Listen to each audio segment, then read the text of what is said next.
오늘장 복습하고 오늘장 예습하는 모닝브리핑 시간입니다. 10일 월요일이었던 어제 시장을 관통한 한마디, 트럼프의 입, 파월의 입입니다.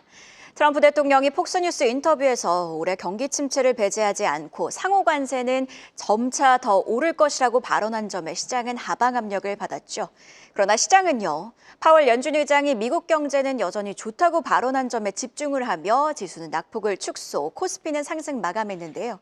이날 강한 순환매가 연출됐던 가운데 유독 강했던 업종이 있습니다. 정유주 헤드라인인데요. 러시아 대형 정유소 시설 손상, 반사수의 기대감에 정유주 급등입니다. 주말 사이 우크라이나의 드론 공격 시도로 러시아 키리시 정유소가 타격을 입었습니다. 러시아 2대 정유소 중 하나이다 보니 결국 이로 인해 국내 정유업체들에게 수요가 몰려 반사수혜를 볼 수 있지 않을까 하는 기대감이 작용을 했고요. 이에 S-오일이 8%나 올랐고요. SK이노베이션은 2차 전지자 회사인 SK온의 올해 흑자 전환 기대감까지 더해지면서 빨간불 켜냈습니다. 자, 이런 헤드라인뿐만 아니라 근본적인 업황 전환 기대감도 커지고 있는데요.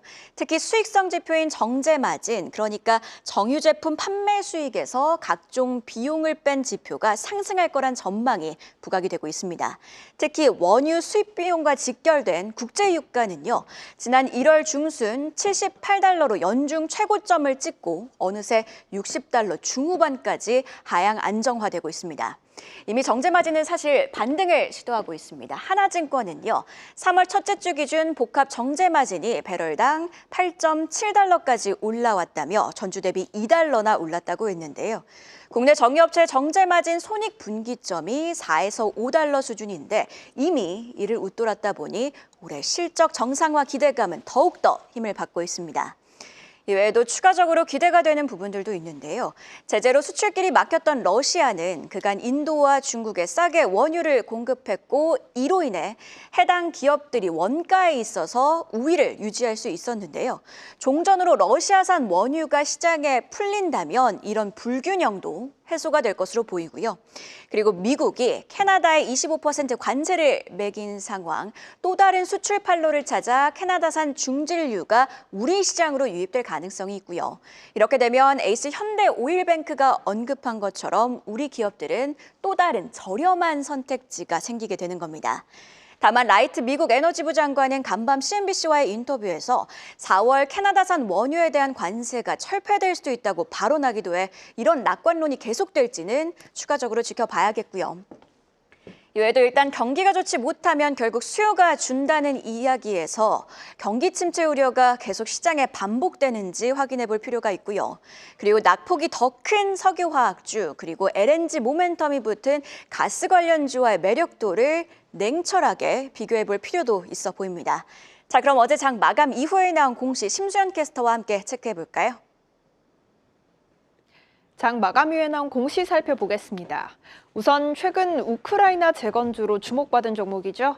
범양건영은 종속회사 범양플로이가 영업정지를 받았다고 공시했습니다. 사유는 건설업에서 요구하는 실질 자본금 미달으로 올해 8월까지 5개월간 신규 도급 계약을 제한받게 되는데요. 하지만 범양건영이 발표한 좋지 않은 소식은 이뿐만이 아니었습니다. PF금융 조달이 계속 지연되며 기존의 종속회사를 통해 진행하던 부산시 강서구 미음동의 물류창고 신축공사에 차질이 생긴 건데요. 결국 범양건영은 종속회사와 맺은 공급 계약을 해지했는데 그 규모가 최근 매출액의 102%에 달하고요. 종속회사인 삼진앤컴퍼니는 토지와 건물을 162억 원에 매각했습니다. 이러한 소식에 시간외에서 5.6%대 하락했는데 오늘장 영향도 유의하셔야겠습니다. 한편 DB금융투자는 지난해 영업이익 619억 원을 기록해 전년 대비 190% 증가했다고 공시했습니다. 같은 기간 순이익은 529억 원을 기록해 323% 증가했는데요. 호실적의 요인으로는 IB 부문의 성과 개선과 금리 하락으로 인한 트레이딩 수익 등이 꼽혔습니다. DB금융투자는 이러한 호실정에 힘입어 현금 배당과 자사주 매입 또한 발표했는데요. 먼저 주당 400원의 현금 배당을 결정하며 역대 두 번째로 많은 배당금을 책정했습니다. 시가 배당 수익률은 약 7% 수준이고요. 오는 11일부터 6월까지 자사주 29억 원어치를 매입합니다.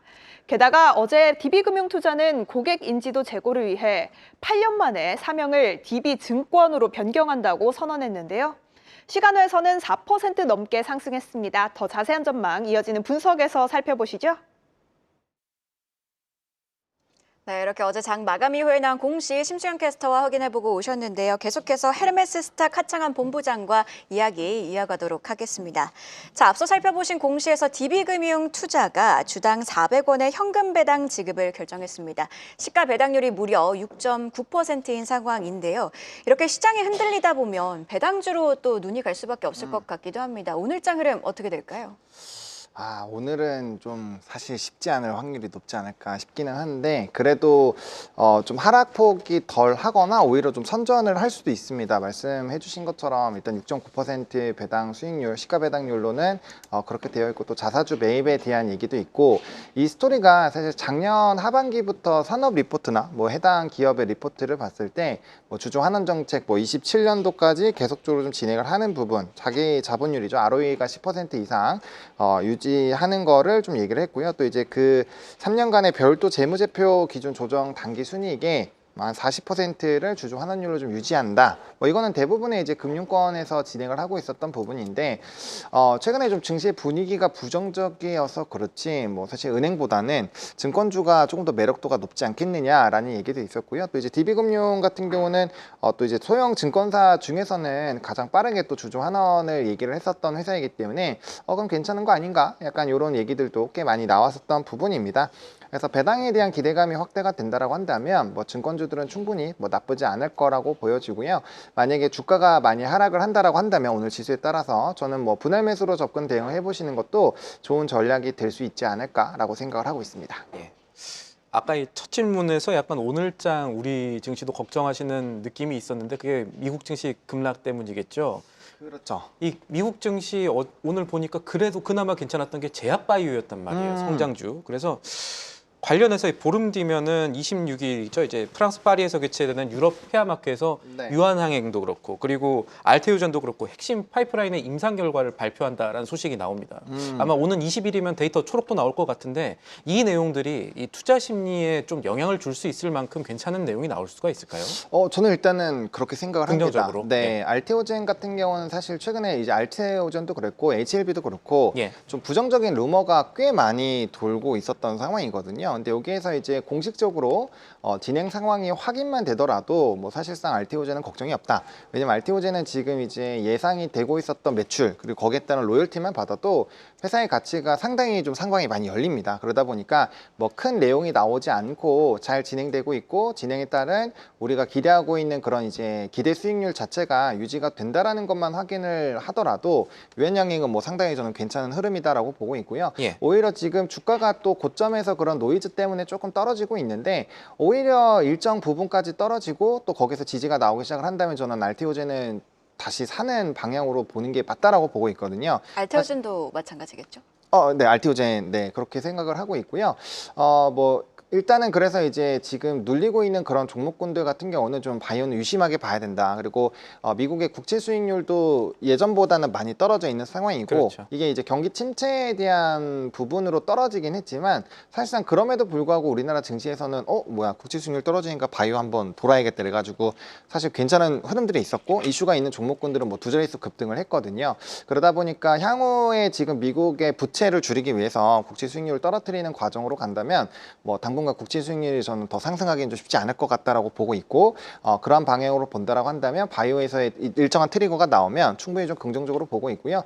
유한양행도 마찬가지죠. 지금 해외에 대한 이런 진출 여러 지역들이 다변화가 되고 있는 상황이고 거기에 따른 좀 증권가의 긍정적인 분석 그리고 이제 투자자들의 이런 믿음 이런 것들이 좀 따라오고 있는 상황이고 두 기업 모두 그냥 단순히 승인이 되고 끝나는 것이 아니라 이런 데이터가 나왔을 때 그를 기반으로 이제 기업의 펀더 자체가 바뀌는 기업들이거든요. 게다가 뭐 유한양행 같은 경우 실적이 그래도 잘 나오는 기업 중에 하나이기 때문에 그런 내용들을 살펴본다라고 한다면 좀 주가의 상승 트리거로 될 확률이 상당히 높지 않을까 일단 이렇게 생각을 하고 있습니다. 네, 말씀하신 부분 중에 이 국채 수익률이 떨어지게 되면은 이 바이오주들에 대한 주가가 좀 오를 수 있다는 거는 네. 이제 이 주가를 평가하는 기관들에서 현금 흐름 할인법 쓰니까 그쵸. 이 국채 수익률이 떨어지면 미래 주가는 조금 더 올라갈 수 있다 이런 느낌으로 지금 접근을 할 수가 있다는 건가요? 네, 맞습니다. 이게 사실 국채 수익률이 떨어지는 요인이 여러 가지가 있는데 예. 지금은 이제 경기 침체인데 사실상 그게 어렵다라고 보고 있고요.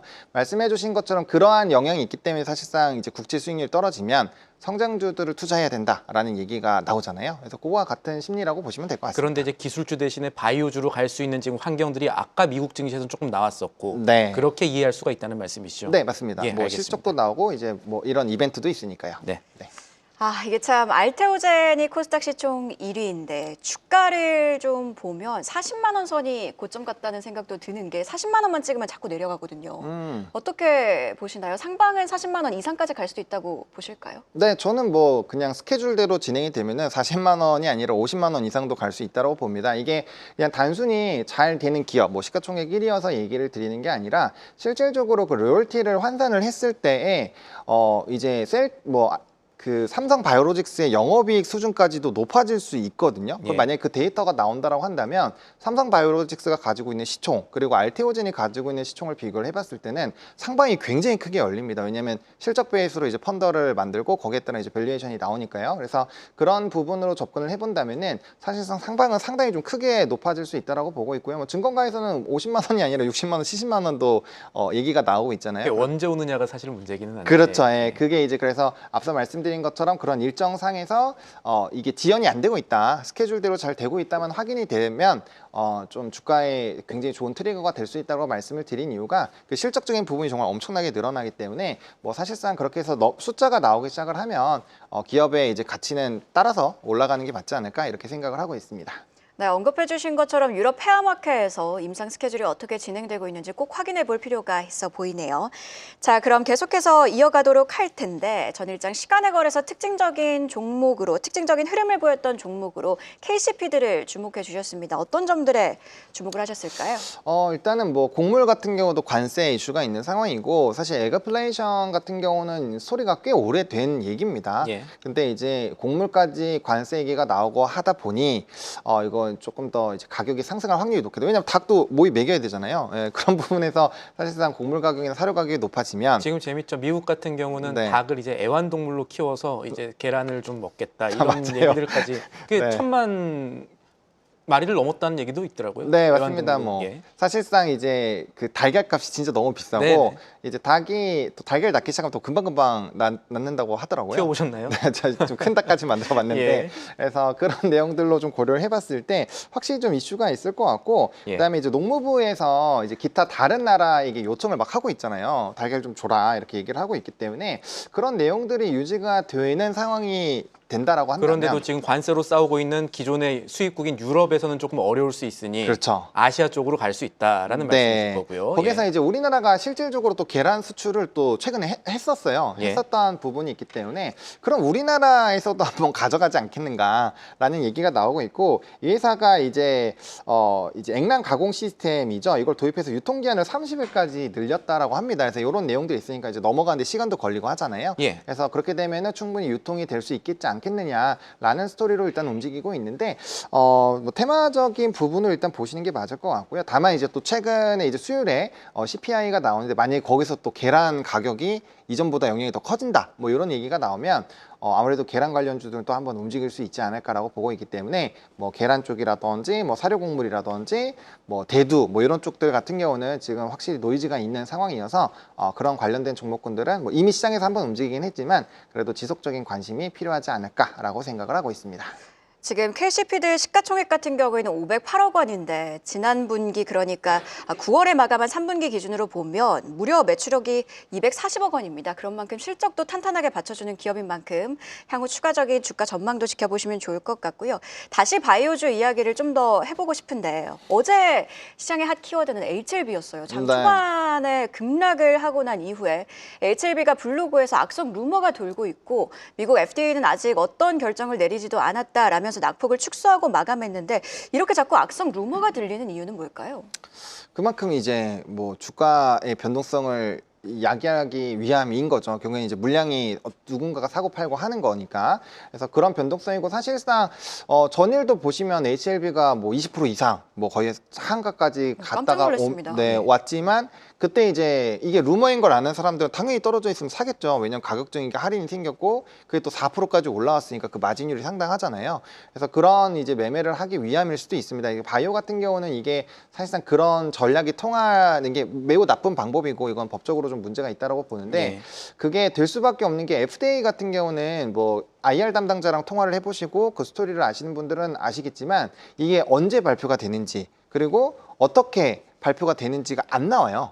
그러니까 이게 뭐 3년 만에 갑자기 나올 수도 있는 거고 뭐 당장 뭐 일주일 뒤에 바로 나올 수도 있는 거고 모르는 거거든요. 그래서 그거는 이제 소통하는 과정을 통해서 진행을 하는 거고 만약에 신청을 했는데 하몽차사다 아예 예. 답변이 없다 그러면 끝난 거지만 소통을 하고 있는 상황이잖아요. 그렇기 때문에 사실상 뭐 조금 더 보류가 될 수 있고 이전에도 한번 그렇게 약간 보류가 되면서 주가가 엄청나게 급락했었던 전례가 있으니까 아무래도 투자하고 있는 투자자 입장에서는 그런 스토리가 돌면은 당연히 손이 움직일 수밖에 없죠. 왜냐면 그때 연달아 하한가 막 연달아 터졌잖아요. 그렇죠. 예, 그러다 보니까 좀 과민하게 반응을 할 수밖에 없는 요인이고 그 변동성에서 아마 그런 기사나 루머를 퍼뜨리는 사람들은 시세 차익을 좀 얻지 않았을까라고 보고 있기 때문에 이런 것들은 좀 가짜 뉴스는 저는 법적으로 좀 많은 강하게 좀 규제를 해야 되는 그런 내용들이 나와야 되지 않을까 개인적으로 그렇게 생각을 하고 있습니다. 그런 내용들은 잘 살펴봐서 만약에 시장이 모르는 나쁜 일이 일어나고 있다면은 정말 바로 잡혀야 되는 것이고요. 네. 그런 것들은 우리 당국에서도 조금 일을 열심히 해줬으면 좋겠고 또 하나 사실 오늘 주목해야 될 주요 뉴스는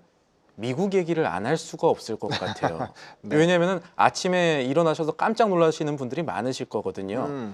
저희가 이 미국의 나스닥 4% 급락한 게 정말 오랜만입니다. 그렇죠. 제가 알기로 2022년 9월 네. 뉴욕에 있을 때 일어났었던 일인 것 같은데 그리고 그때의 미국의 S&P 기준으로 한 18% 당에 빠졌었어요. 네, 맞습니다. 지금 이게 신호가 될지 아닐지 하락장이 신호가 될지 아닐지가 사실 가장 중요한 질문일 것 같거든요. 오늘 장에 어떻게 보십니까? 일단은 이제 주요 하락 원인은 다들 알고 계신 것처럼 미국의 이제 트럼프 대통령이 주말에 네. 얘기를 했죠. 이제 관세나 이런 부분들에서 사실은 시장에서는 이 대통령이 과연 이 경기가 무너진 거를 지켜볼까라는 기대감이 있었어요. 근데 뭔가 뭐 해줄 사실상- 것이다라고 네. 했었지만 그렇죠. 근데 실질적으로는 출혈을 감수해서라도 이제 그걸 관철시키겠다라는 얘기를 해버리니까 예. 그러면은 경기 침체가 오든 말든 방어를 해주지 않겠거니라는 소리가 생긴 거고요. 사실상 이제 여러 가지 지표들을 좀 살펴보시면 뭐 이제 최근에 ISM 제조부터 시작해서 뭐 12 소비자 신뢰 지수, 그 다음에 이제 요즘에 논란이 많이 됐었던 게 애틀랜타 GDP 나우 이런 데이터들을 다 보시면 대부분이 다 관세에 대한 스토리로 예. 데이터가 굉장히 좀 부정적으로 되고 있고 실질적으로 고용을 유지를 하더라도 근무 시간 자체가 뭐 10분의 1로 축소가 된다거나 그리고 현재 경제 동향에 대해서는 굉장히 좀 부정적으로 보고 있는 상황이거든요.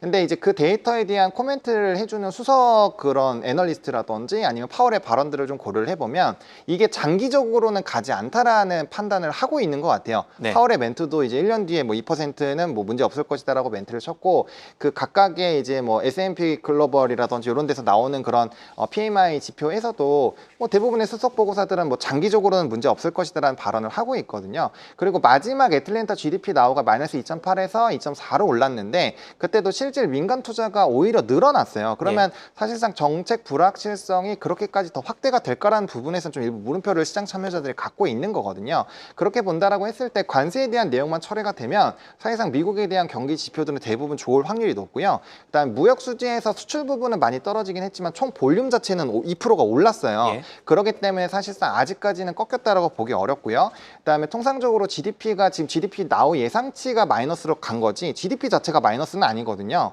2%이고 사실상 이게 분기 동안 빠져야 이게 경기 침체로 가는 거기 때문에 사실 우려가 있다라는 부분으로 보시는 게 맞을 것 같고 트럼프가 노리는 건 부채 관련된 부분이 있기 때문에 부채가 지금 많이 줄어들 수 있는 상황이 됐거든요. 그렇게 됐을 땐 저는 하락분이 그렇게 길게 가지는 않을 것이다 라고 종합적으로 판단을 하고 있습니다.